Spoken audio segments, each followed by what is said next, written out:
तर ही आहे भारत बांगलादेश बॉर्डर. बघा किती जास्त मोठी आहे ना. 3 चाकी सायकलवर बसून आम्ही थोडंसं पुढं आलो, परंतु आत्ता लागली होती आम्हाला जोराची भूक.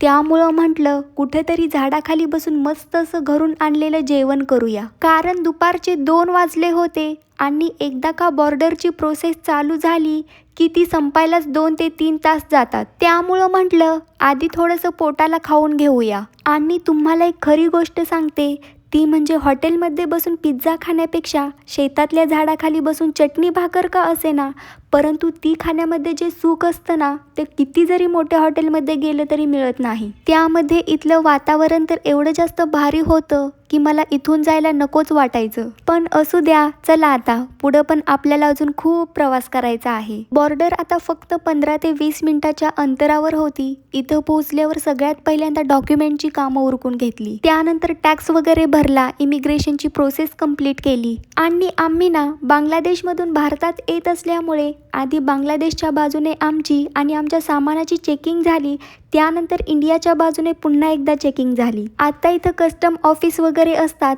आणि व्हिडिओ शूट करायला पण काय अलाउड नसतं, त्यामुळं इथे तेवढा मी व्हिडिओ घेतला नाही. पण खरंच खूप जास्त वेळ गेला, कारण आमच्या बॅग्स उघडून एक एक वस्तू बघितली जात होती. आणि आता हे बघा, एकीकडे बांगलादेश आहे तर दुसरीकडे भारत. त्याचबरोबर इकडं कधी मी आले नसते तर मला समजलंच नसतं की बॉर्डर एवढी जास्त मोठी बनवली जाते. त्यानंतर आम्हाला मनी एक्सचेंज करायचे होते, परंतु चालून चालून आधीच कंटाळा आला होता, म्हणून टोटोमध्ये बसून आलो. आणि फायनली आमची सगळी कामं करून झाली, परंतु प्रवास काय अजून संपलेलाच नाही. सायंकाळचे 5 वाजले होते आणि 6 वाजता ट्रेन होती. आता 5 तास आम्हाला या लोकल ट्रेनने प्रवास करायचा होता.